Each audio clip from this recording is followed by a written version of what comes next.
Hello and welcome to another update video about Mana. Here unchanged. I think we are probably here in the B wave at the moment. We are currently holding in this channel. I had to adjust the channel yesterday, but I talked to you about that in the video.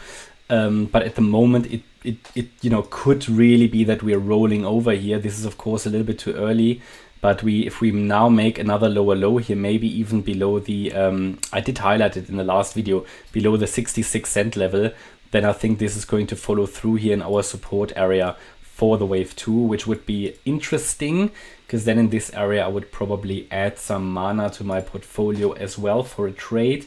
This is the area that is defined based on the area between the 50% FIB level at 56 cents pretty much, yeah, 56.2, and the 78.6 FIB level at 40.3 cents. The reason that I'm preferring here the ABC scenario is that the movement of the lows here from the lows of the 13th of February low, yeah, 63 cents, the movement hasn't really been impulsive to the upside. We currently see that across the market.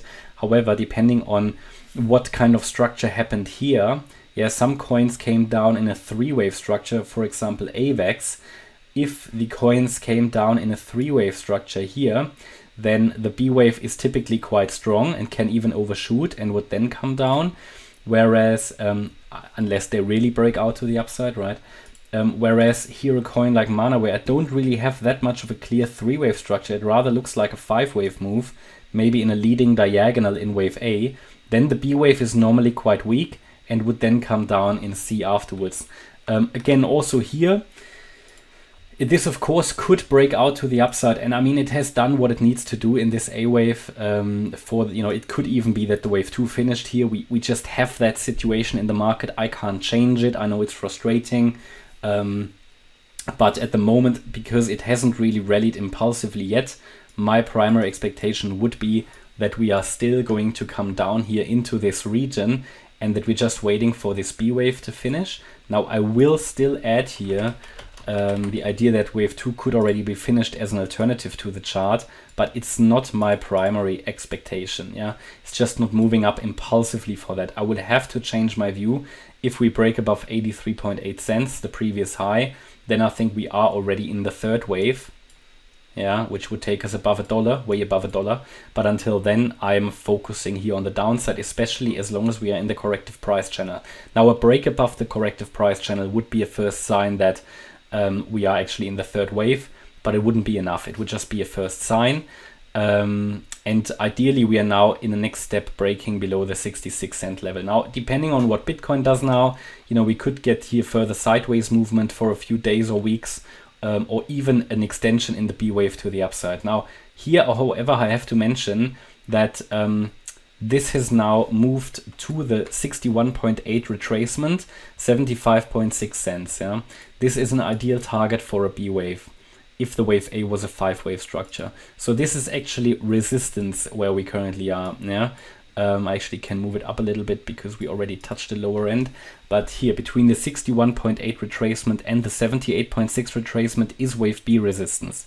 Going above that level would significantly increase the probabilities that we are in a third wave. So it's really this cluster here, these two resistance levels. Yeah, it's the descending channel that we need to break out of, in addition to breaking above the FIB levels here. And then the next target would be the 85 cent level. Breaking above that would take us to 93, and then probably above $1. But by that time, we are probably already in a third wave. Until that happens, my primary expectation would be further to the downside. But you're very well aware what we're doing here, right? We are talking about 2, maybe 3 scenarios, but they are all bullish at the moment, yeah? I'm not talking anymore about a bullish and a bearish scenario. There are bullish and bullish across the market. This may change, but for now they are both bullish as long as we are holding here the 40 cent level. Against 40 cents, the entire chart is up. Now, this doesn't mean that the bear market is over. This could all still be a larger ABC structure, yeah? A wave, B wave, C wave, until we see that fourth wave and the fifth wave. We have to still be ready for another bear market low and bear market continuation. We're not out of the woods, but we take it level by level. That's what I prefer to do. Yeah, because I don't have a crystal ball. Some other people might have one.